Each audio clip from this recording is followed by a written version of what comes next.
Hi there. Thank you for joining us today. I'm Crystal Wittevrongo, collaborating with Common Sense Calgary, here today with Anthony Ascue, who is running for Ward 7 in Calgary City Council upcoming elections.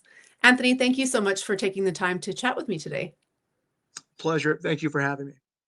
Wonderful. I'd love to hear more about you and your background and what you're going to bring to City Hall with you. Absolutely. I'm happy to go over all of that and get the people to kind of know myself, my platform, and hopefully to make the right decision on the 20th there. And I do apologize if I sound awful. I am losing my voice.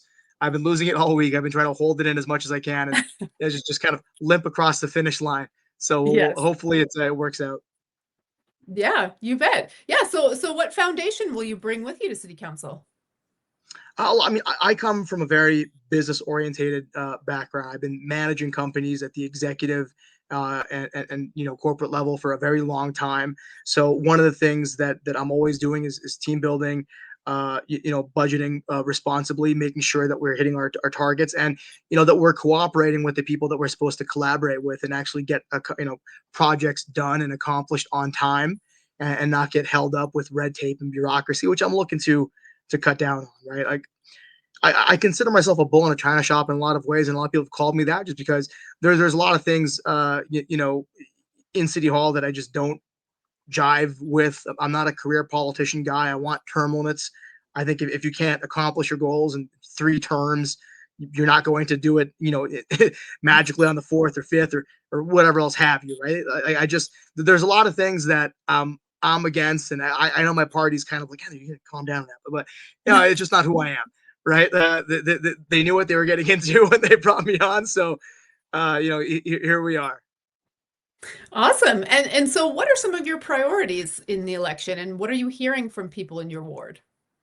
Yeah, I mean, my priorities are they're very boring. They're just getting back to the basics of what our duties are, overseeing municipal politics. I don't want to overstep and go over my wheelhouse and start dabbling into stuff that is provincial or federal. It's not my business, right? It's why I'm against the climate emergency. Again, it's not a municipal issue, right? It's not that the environment isn't important to me, or that I wouldn't like to incentivize companies for doing green initiatives, but I'm not going to put mandates on it. I'm not going to ask the taxpayers to pay up exuberant amounts of money to sponsor these pet projects that are not municipal responsibilities, right? Mhm. Roads, infrastructure, waste management, keeping our streets clean and safe, having community programs for our kids and for the people that are vulnerable and could use some help.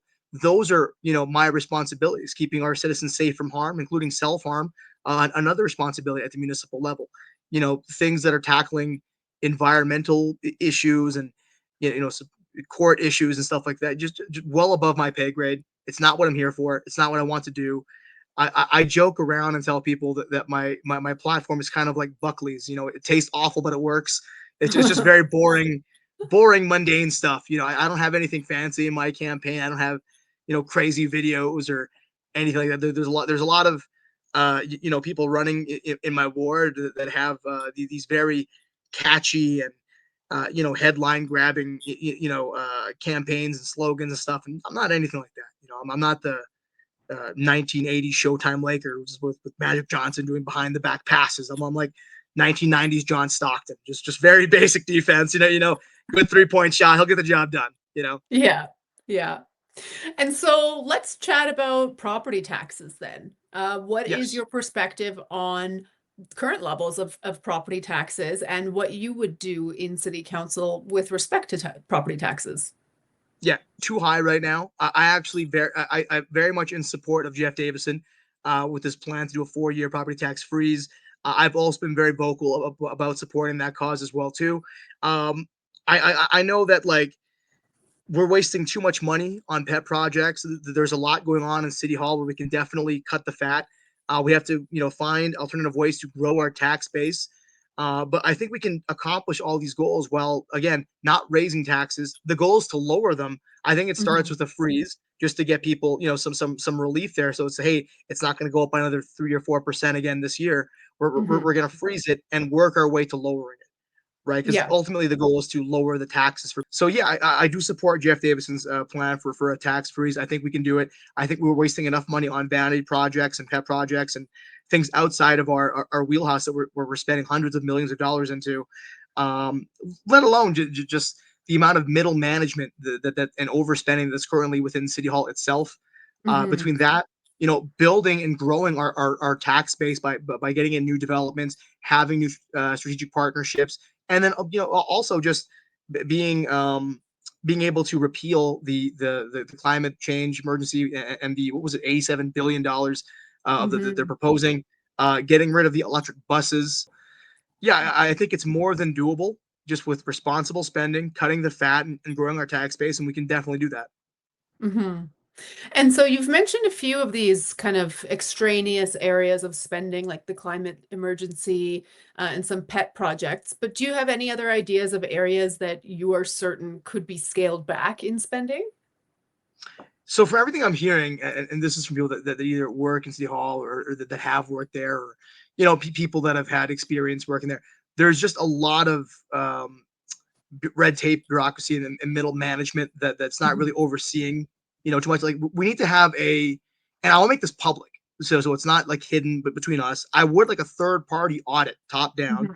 of our spending, of our system, so taxpayers can see how much money is coming in, where Mhm. money is being distributed, right? And so we can have transparency. Like I'm all about transparency. I don't want to hide nothing, right? I don't care if Mhm. it's a third party doing the audit. I want it done. I want it done publicly. And that way we can all kind of see, hey, this much money was gathered here for this department. Here's how much they've spent. Where are the results, right? Mhm. We can't hold ourselves accountable if we don't know where the money's going, how much it's been spent, and what their plans are. So, all of that I definitely want done because I genuinely feel that we can cut a lot of money Mhm. just on that red tape. But Yeah. that's without even cutting programs or anything. Mhm. And what do you think about the expected surplus? Like we're looking at, a 200 something million dollar surplus or expected this year. What do you Yeah. think should be done when we have surpluses? Should they be put into a reserve or should it be, a rebate for taxpayers? What's your perspective? Should have a conversation on how much money we feel we need in a reserve for emergencies, because there's definitely going to be like the water main. You lower cash on maintenance, and that's what happens. Your water Mhm. shuts down and you can't shower for a couple of days, right? So you need to have money there. However, if we feel that we're in a good spot with our reserves, then yeah, I want to see that money go back to the taxpayers, whether that's in rebates or what else have you. It should go back to them. Like we shouldn't be Mhm. holding on to that if we're in a surplus. Mhm. Okay, and let's chat a bit here about affordable housing. I know most people would say that they support affordable housing. What Yeah. does that mean to you? Do you support affordable housing? Yeah, of course. I think, look, we need to make houses affordable. So there's multiple ways to go about it. Number one, we have to leverage our partnerships and our collaborations with the provincial and the federal government to make sure we have proper funding, right, Hmm. and use that towards full housing. I think the city should be responsible for the homeless as well too. I think Hmm. we need to have a an overhaul on our rehabilitation programs, make sure they're more robust, accessible, and accommodate for housing, right? That's what I really want to focus on too, because every single Ward 7 candidate, they want to do the housing first approach, which I think is great. I want to house the homeless as well too. But if we just give them a house and not treat them for mental illness, substance abuse, PTSD, trauma, that's not empathy. They always say Hmm. lead with empathy. That's just apathy. That's here's Hmm. four walls and a roof. Go figure it out. Hope you don't overdose. That's not empathy at all, right? So we have to make sure that they're taken care of, that they're getting treatment, and that they're housed as well too. And it is, a lot of people may not realize this, but it actually is the most affordable way to do it is the housing. So most people say that they support affordable housing. And, what does that mean to you? Or what would you say is your perspective on affordable housing? Yeah, I think everybody would get behind affordable housing, right? Like there's not a politician. We should make houses more unaffordable, right? Like obviously everybody wants affordable housing. How we get to it, there's multiple ways to do it. There obviously we need to leverage our relationships and our collaborations with the provincial and the federal government to get the proper funding for that. That's one way. The second way would be the city itself getting behind the construction of some housing and doing it themselves. So that way they can control the overhead cost, right, and actually make it more affordable. And I think we need to also look into doing that for rehabilitation programs as well too. I mentioned this earlier, but to me, rehabilitation programs need to be a lot more robust, more Mhm. accessible, and they need to accommodate for housing, right? Um, I know every single candidate running for Ward 7 is going with a housing first Mhm. approach, and they're calling that the empathetic way. But the problem is, if you only give them housing and you don't give them treatment at the same time Mhm. during their housing there, that's not empathy. That's apathy. That's here's four walls and a roof. Go figure it out. That's not how you're going to fix the problem. You have to make sure that their house or they're off the streets, and you have to get them help. A lot of them have substance abuse, PTSD, mental illness, traumas, etc. We need to get them rehabilitated so they can go back to being functioning members of society and stand on their own and be independent, right? And a lot of that again is housing for sure, but I want that to come with rehabilitation. So Mhm. there's multiple ways to get housing done and affordable, and you can hit two birds with one stone. It doesn't have to be a zero sum game across the board, which I think a lot of candidates are trying to play. Like this is the only way to do it, and that's just not true. There's plenty of ways to get it done. We also have to again just be responsible with the projects that we greenlight. Mhm. That's why I'm against blanket rezoning. We just can't give these builders carte blanche to just build whatever they want you know Mhm. within the communities, right? We have to listen to the concerns of the communities, and we have to make amenities for them and make it affordable, right? Mhm. We're invading your community, right? So we have to offer something of value and make it make sense for that community. You can't just build these giant four, 5-story, four, eightplex, whatever, in a community where majority of the houses are just single story units. Mhm. That's not a good, it's not a good look. I talk to a lot of people and they're all upset about that, and they want that taken care of. And yeah, of course. And it's going to be a tough battle because there's already, multiple projects underway. Like we can't wave a magic wand and, turn back the clock on those. So it's like, some of the bad has to is going to have to go through. We have to mitigate the damage to prevent having further. And if we're able to stop a project before it gets out, to start, of course we're going to stop it. But yeah, those are all things that we can do to mitigate the rising cost of houses and make them more affordable. And so, do you see the role for the city then in being more like a provider and subsidizing housing, or more on the, creating incentives for investment and, getting out of the way essentially and cutting down some of the red tape? So I think it's a mix of both. Mhm. I will always be in favor of cutting red tape and just getting things done, especially if we have the funding for it properly. It's already been vetted. Let's build, let's grow, right?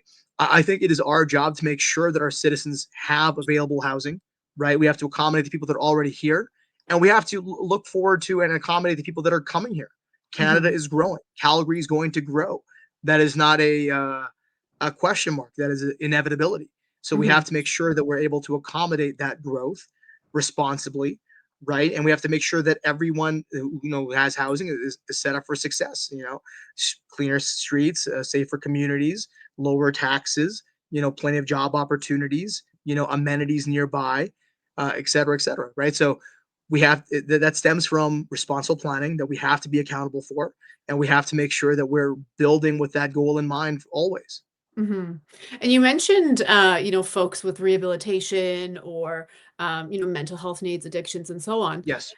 That falls under provincial jurisdiction. So how do you propose to work with the province while remaining, in the lane of the city to kind of move forward on that initiative? Yep. It's tricky for sure.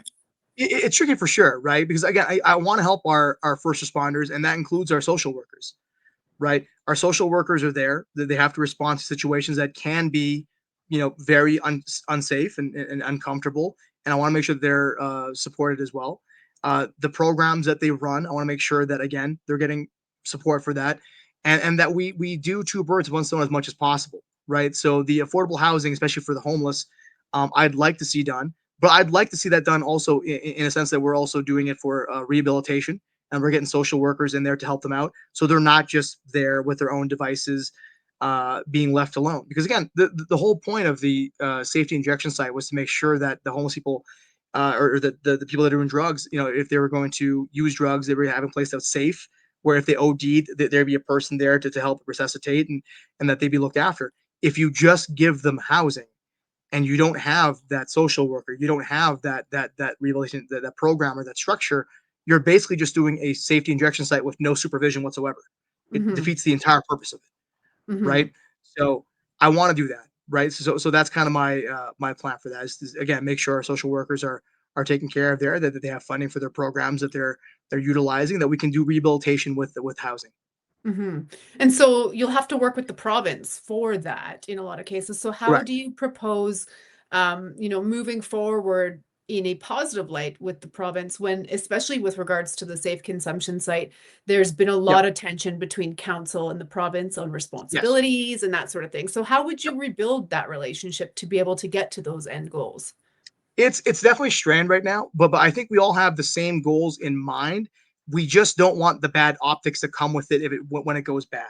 Right. Mm-hmm. So we all kind of have to get past that, and look at what the point of these sites, and what the point of these projects are, which to save lives, hopefully rehabilitate and get people back on the right track so they're not stuck in this, endless cycle of substance abuse or mental health issues. Right. I think it starts with a conversation. I think it just starts with being honest about what your plans are, Mm-hmm. right? And collaborating. Because look, these are our partners, and we're going to have to collaborate with them on several different issues across the road. It's a give and take scenario in politics, as always, right? Mm-hmm. So we have to be fair to each other, and we have to um, make sense of the issues that we're dealing with here. And I think again, it stems from a conversation, transparency about what the plans are, right? And then I'm more than happy to collaborate with our provincial, government in helping getting these things, um, cleaned up and fixed, and incorporated into our plans, because we both want the same thing, which is to reduce homelessness, to get people who are vulnerable and need help the help that they need, to reduce crime, right, Mm-hmm. and to help the police out as well too, because the cops, they're dealing with the same dozen or so people over and over and over again, and Mm-hmm. it's demoralizing. You, Yeah. you know you, you try to get them the help that they need, and all of a sudden they're back out in the streets again, 2 to 3 days later, and they're doing the same things again, and it's a never ending cycle. So we have to get to the root cause of that, and we have to find ways to to stop that. Hmm. And so, with regards to the safe consumption site, the Sheldon Schumer in Mhm. downtown Calgary, what are your thoughts on that site? Should it be closed? Should it be moved? Like, there's a lot of debate about what should happen in the future of that site.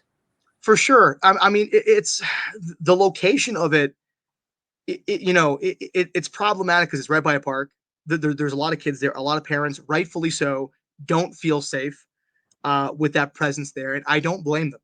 I Hmm. wouldn't want my kids, in the vicinity where there's going to be needles, and other issues that come from that environment. I wouldn't want my, if I had kids, I wouldn't want them anywhere near there, right? So I completely get it. I understand the logistics of putting it nearby Sheldon Schumann, right? If you look at it just from that, it makes sense.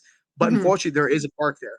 I'd be in favor of having it moved to a different location, somewhat nearby, but further away from the park. So again, it's just not exposing kids to that, right? Hmm. Like, it doesn't have to be a zero sum game, but if we're gonna have it there, then so be it. And by the way, I'm not necessarily for safety injection sites. I believe Hmm. a lot more firmer on rehabilitation programs. Yeah. But if we're gonna have one there, then we have to move it at least away from the park to be responsible. Hmm. Is there other criteria that you would use in order to like decide where to move it, like around businesses or not around businesses, or other things that would be in consideration if it were to be moved? So I would probably look to talking to some of the other nonprofit companies downtown that are doing work with either people that are homeless or people that are in addictions, and kind of see if they're okay moving it towards those areas. However, the park would be a no for me. businesses I would try to avoid as much as possible, but it's downtown. There's going to be business. It's just, you're in a situation where you got to make the best out of a non-ideal situation, Hmm. and you're kind of just doing things that are going to be, the best for everyone, and mitigate as much damage as you can. And sometimes there's going to be a little splashback, and it is what it is for that, right? So I would talk to the companies already doing work with, again, homeless and people that are in substance abuse, and see if we can have it, kind of near there, because they might have familiar faces there that are familiar with some people that are using the Hmm. sites, and it could just be um, better help for them, Hmm. versus just putting them somewhere in a business district where they don't really know anybody there, and it's just Hmm. they're off to themselves. Yeah. Yeah. And so mitigating the damage, as you just said, bridges back to your comments on the blanket rezoning, and we got to mitigate the damage of Yeah. what's kind of happened there. So it sounds like you're not in favor of that policy, but I'm not clear. Like, what do you think about the blanket rezoning policy in how it's Yeah. kind of going, or just as a whole? Yeah, I think it's. I want to repeal it. I think it's. I think it's terrible. I think it was implemented poorly. From the beginning, it was communicated even worse, and Hmm. it was executed very irresponsibly. Right. So anytime you don't talk with the communities and their leaders, and you just kind of overstep that, and you Hmm. just introduce a new project in development here coming soon, it's disrespectful to the people that have lived there for 20, 30, 40, 50 plus years. And it's just not fair to the rest of the community that's still there, that now, again, it changes everything from parking to the market value of the area. There's just going to be a whole slew of issues that are going to arise now, uh, because we didn't communicate, right? Hmm. And it's just not fair to do that. So if you're going to have these big buildings there, you need to communicate that, with the people in that area, in the community, and you have to give them something. You have to show them amenities. Yeah, it is a trade off. What are we getting, in the stead here, right? We have to be Hmm. responsible before we place it. I don't want to see, single story house, giant eightplex, 5 story eightplex, single story house. It's a very weird. So we have to be responsible with where we place these things, and we have to make sure that we're Hmm. offering the community amenities there, whether that be a small little grocery store, a daycare center, maybe like some places for local business to open up shop. We have to offer them something, so that they're getting something out of this deal, versus just building and not giving anything, and then not even communicating with them. If you look at Yeah. the situation that's happening in River Run, they're irate. They have a whole website about it. There's a documentary, I believe, in the works about it. It's a big deal. So we can't keep cutting out the community, and just thinking we're above that, so I don't have to communicate with you. Well, no, Hmm. you, we work for you. You know what I mean? Like, you're our constituents, but you're our boss. Hmm. You get to decide if we stay or not on this job. So we should be in communication with you all the time when we're going to build something that big inside your community, especially something that could change the dynamic of your community. Hmm. And so what do you think about how the rollout of this, really just disregarded Calgarians' voices from the public Yep. hearings and really just kind of pushed that aside? What would you do at City Council to rebuild trust with people about policy in general? Because now people are like, why should I even voice my concerns if you're not going to listen to me? Yeah, and people have had it's not only that too. People have that exact same issue when it comes to crime. What's the Hmm. point of reporting this petty crime when that person's going to Yeah. be out in 2 to 3 days? There's no point. I get it. It's bleak and it sucks, and believe me, I get it. If I could have anything to do with bail reform and harsher sentencing, I'd be all over that. But unfortunately, it's above my pay grade, so I can't. But what I can say is, again, I'm all about transparency. I'm all about making sure that we stick to, again, what we're hired to do, and then we have the trust of the people. And one of the ways that I want to do it, again, is with that big third party audit. I want to make sure that the taxpayers know where the money's coming from, where it's being spent to, who's having it. I'm also against the overcap pension. I'm not sure if you're familiar with that. So Mm-mm. it's basically, you can Google. There's a couple different articles about it there. I don't want to do it misjustice, but by not. saying it correctly. So I would encourage everybody to Google the overcap pension, but it basically enables the top, I think it was 10% of bureaucrats currently in City Hall eligibility for a third pension. Now, the problem is the whereabouts of where the money's coming from is not publicly disclosed, and it's also not disclosed as to who's getting it. And Mm, I want that to stop right away.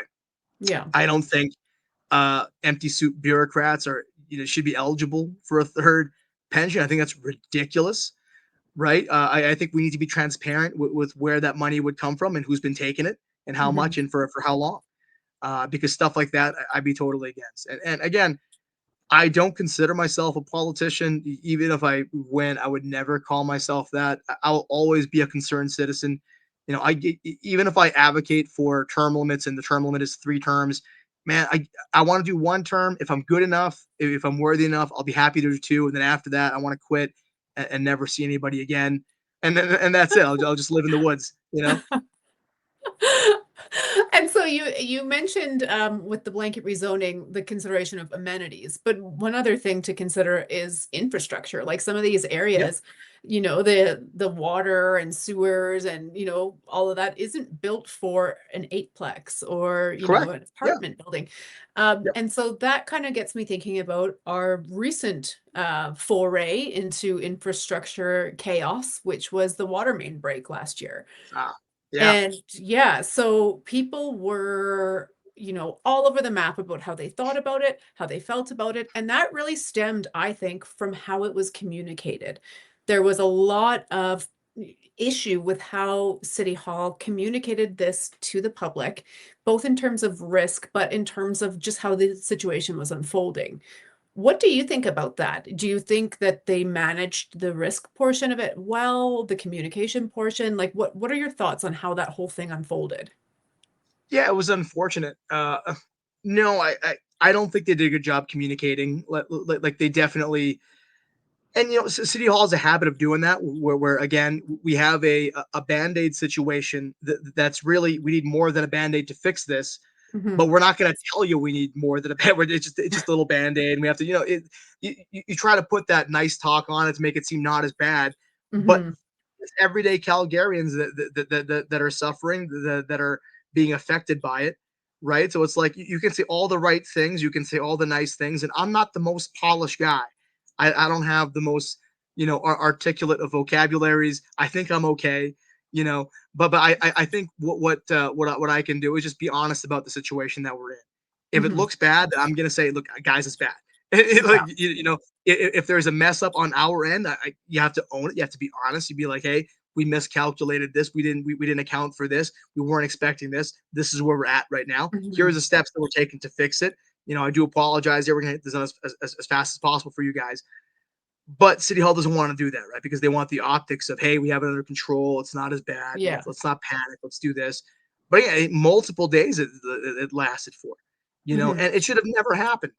Yeah. That's one of the things where it's like, look, like you guys are responsible for infrastructure to make sure that these things do not happen, right? Hmm. This wasn't like a natural disaster or an earthquake, caused massive damage, or there was a crazy, flood, or just something. You know what I mean? The pipe cracked. You know what I mean? Like that shouldn't have happened, right? We need to have maintenance there to check on these things. Like if we are in danger of that happening again, or if that coming close to happen, we need to know ahead of time so we can Hmm. prepare. Oh, there's some signs here. We're gonna do. They're doing some work on it here. Hopefully, knock on wood, nothing bad happens. But at least this way we know we're not just Hmm. caught off guard with, hey guys, don't shower for 1 week, or something crazy like that. Because again, we didn't do our job, and do the maintenance and the infrastructure that it needed. So that's something that again is disappointing. But I think we can all come to an agreement that it should have never happened. It's Hmm. just one of those things where we no matter what side you're on, we all agree we should have had that. That Yes. should have been caught. That should have been prevented before that it escalated. And so what would you do in city council to help prioritize critical infrastructure, or what would you do differently in order to prioritize critical infrastructure? Yeah, we just have to make sure that we're spending a proper amount of money on it, that we're actually doing our job. It's not one of those things where like we have to reinvent the wheel. The wheel works. Hmm. it's worked since we created this whole thing. We just have to keep rolling it in the right direction, and it'll keep working. Just put money where money is needed. Do not put money where money is not needed. Hmm. It seems kind of bizarre, but yeah, oftentimes a lot of our issues is we are overspending on things that are frivolous, that we just do not need right now. And here's one thing too, because everyone says, well, I'm talking about like arts and this is this. Look, I love arts. Okay, I think it's very important to a city's culture to have a vibrant art community, and that's expressive of the city and the people and the residents there. I think all that's fantastic stuff, right? Hmm. And I want to see that flourish, and I want to help support that. But I also have responsibility to support the infrastructure and the everyday well-being and maintenance of the city, and I have to prioritize that every single time. There is Hmm. never going to be an exception where that does not get prioritized over things that are optional, to be honest, Yeah. right? So I'm always going to prioritize that. Hmm. Yeah. And yeah, I think that's very well said. And so let's talk about another one of the big projects that is very divided in public opinion, which is the Green Line LRT.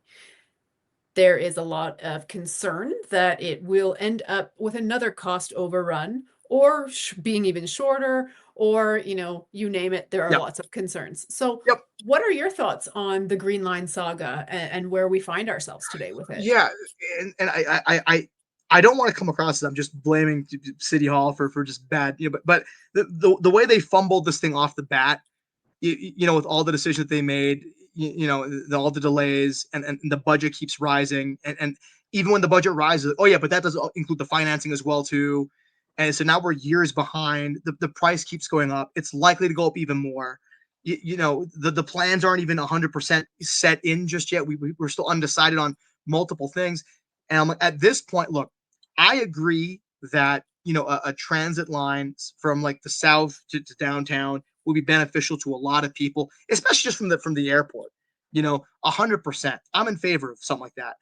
Do I have faith that the Green Line is going to be the best viable option for it at this point in time? I can't say so.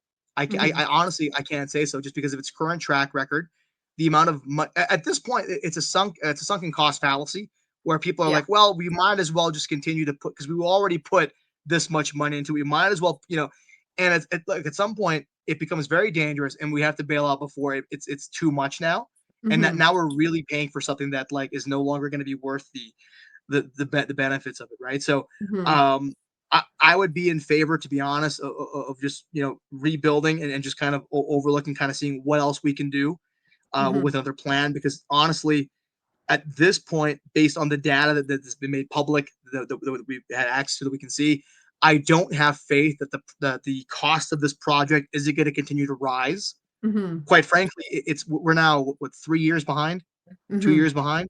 We already rose an extra 500 plus million. Hmm. There's no way it's not going to keep going up. Yeah. Yeah. And at some point, it's like, look, we have to pull the plug on this thing because we've mismanaged it from the start.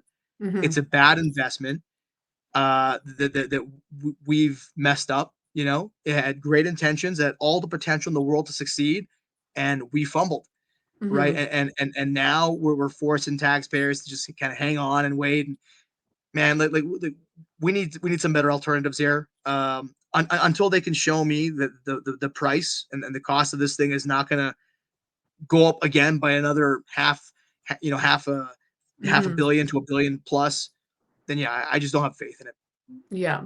And what do you think that should be learned from this? Like, what should city council learn from this episode of the Green Line? Well, it's the same issue that they could have learned with blanket rezoning, and that's listen to the people, because a lot of the concerns that people had about this thing and how it could possibly fail and blow up costs ended up happening, right? Hmm. So it's not as if they've never heard that, oh yeah, this thing, the budget's going to go up, we're going to have issues whether it's going to be above ground or underground. There's what about the possible flood?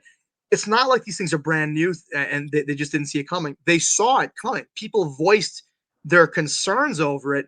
They just decided, hey, we know better, Hmm. so we're not gonna do anything. And again, it's no different than blanket rezoning. It's just a majority of people were strongly against it. They Hmm. verbalized that they were strongly against it.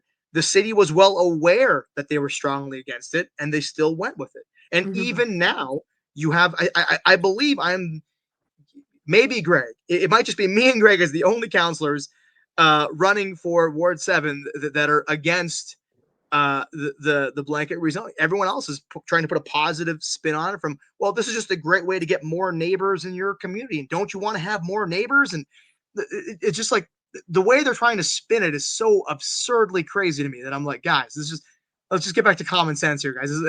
I can't do this. Hmm. Hmm. And voicing concern gets me thinking about when the city's chief financial officer voiced concern over the city taking on so many big projects. So there was those Yep. four big projects: the Foothills Fieldhouse, the Arts Commons transformation, the event center, and the BMO expansion. And Mm, so the CFO had said, like, the city can't take all of these on without significant financial risk. And right. the city went ahead and did it anyways. So, Yep. what do you think about that? Like, what are your thoughts about the fact that council moved on all of those ideas or all of those activities when they were warned against it? Yeah. So again, it's like I'm not necessarily against the ideas themselves. A field house would be fantastic.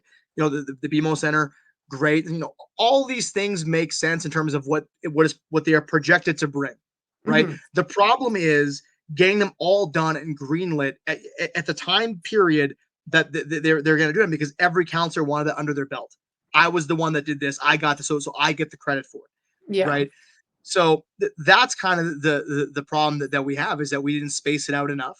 Right. I think there's a way where we could, have all of it spaced out responsibly, where it's not taking a big chunk of, our capital, but they wanted it out as, relatively fast, and, to get the credit for it. So it's under their terms, and, under their, their reign. And that's where we're at right now. Right. So again, we have to listen to people that are experts in their field. We have to listen to our communities when they're expressing, concern. And if we're not doing those things, if we're not listening to our experts and our communities, then what are we doing? Hmm.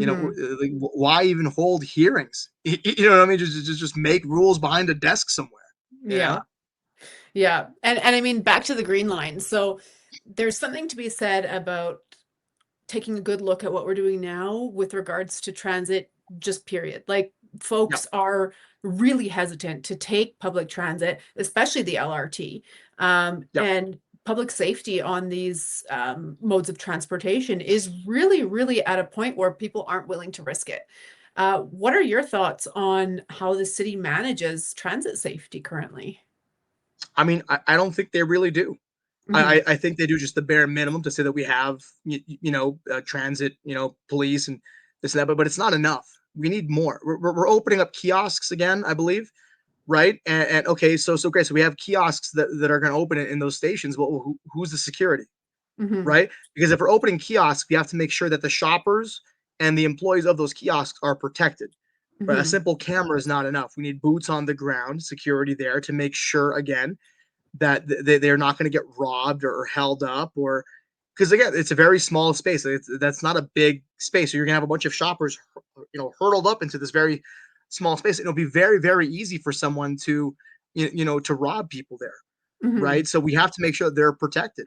So we need boots on the ground. Yeah, I'm one of the counselors that has been advocating to reopen the downtown police station, Hmm. and send a strong message there that we're not going to tolerate, crime in our streets, especially, downtown.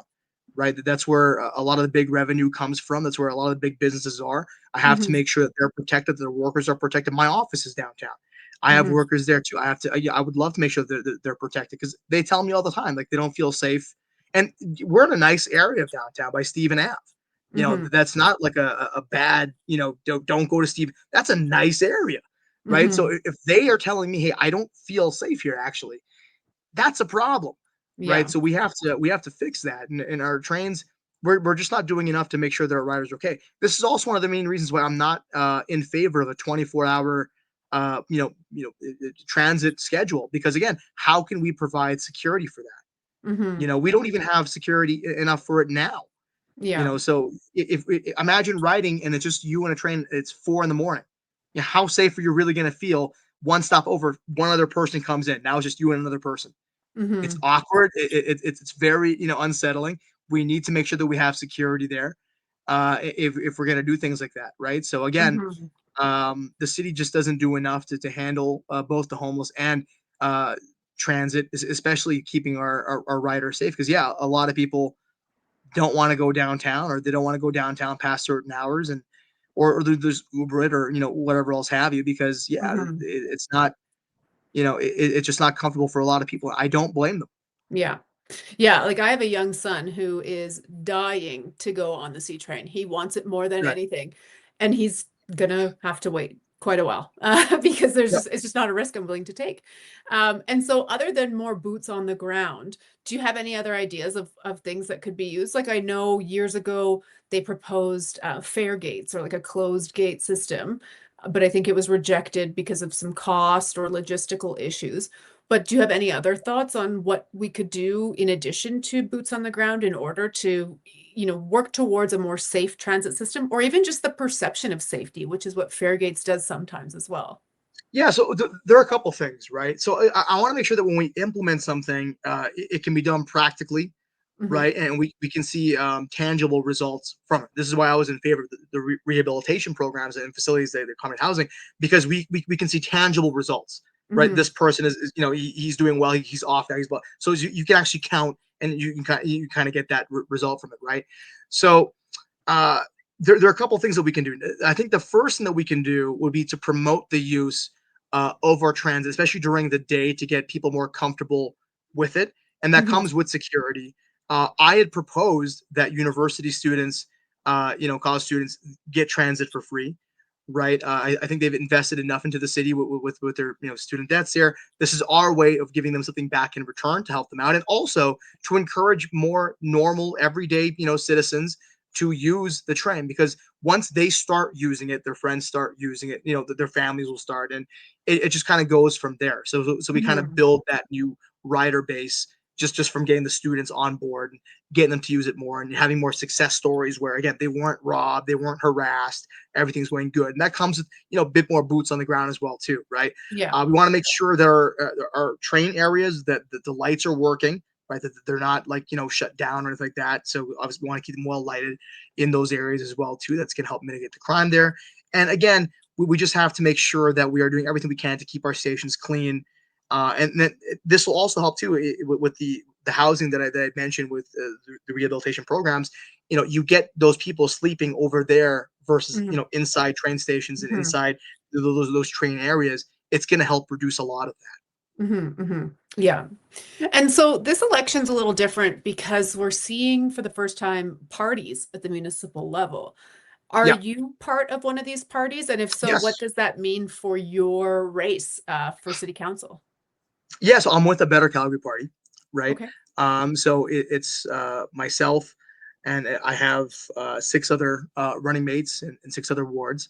And honestly, for me, I'm new to politics. I never wanted to be a politician. I needed guidance because I wasn't quite sure how to tackle this, and we learned a lot from each other, and I think that was the big benefit for me was learning from other people. And again, my party, a Better Culture Party, we're a citizen led party. We're not career politicians or anything like that. We're all local business owners that share the same ideals and principles, that got together and said, hey, let's form a party, help each other out, and see if we can promote these core ideals to our constituents and to our ward, and hopefully that's something that they like.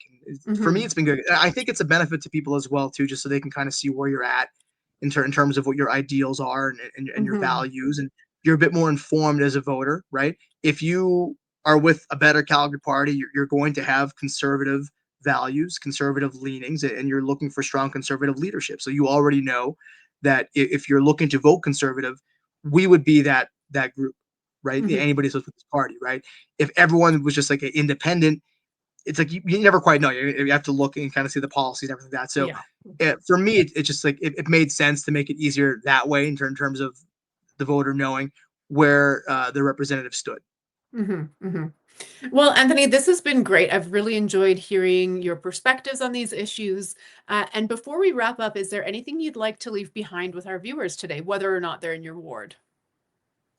Um, so you know, I always just say this here, man. Like, all of our candidates, we all have the same thing in mind. We all want what's right for our ward and for Calgary and for our communities. We have different ways of going about it. We have different philosophies and how to get it done, and we have different ways in terms of what that looks like, in terms Mhm. of what's best for everybody. So, you know, I would say for me, look, I've done 5, 7, public debates, forums, panels with the other ward members, city councilors, and every single one, I've always said I am the only conservative option for Ward 7. There hasn't been a single time where any of them's ever declared otherwise or corrected me or said, well, actually, I too. I've never heard any of that.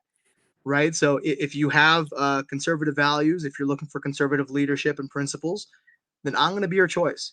If you're looking for liberal or NDP values, then you have 5, 6 other people to choose from. But if you are a conservative, I'm your Huckleberry. Wonderful. Well, thank you so much, Anthony. This has been great. And thank you to our viewers as well. And I'd like to leave you with a few thoughts of my own, which is just to remain engaged. If you're watching this, it's because you already care, and get informed if there's things that you have questions about. We really need to ensure we increase the voter turnout this year. Last election was quite dismal, and we need to ensure the best for our city. So get out there and vote. And thank you for watching. Thanks again, Anthony. It's been great. My pleasure. Thank you.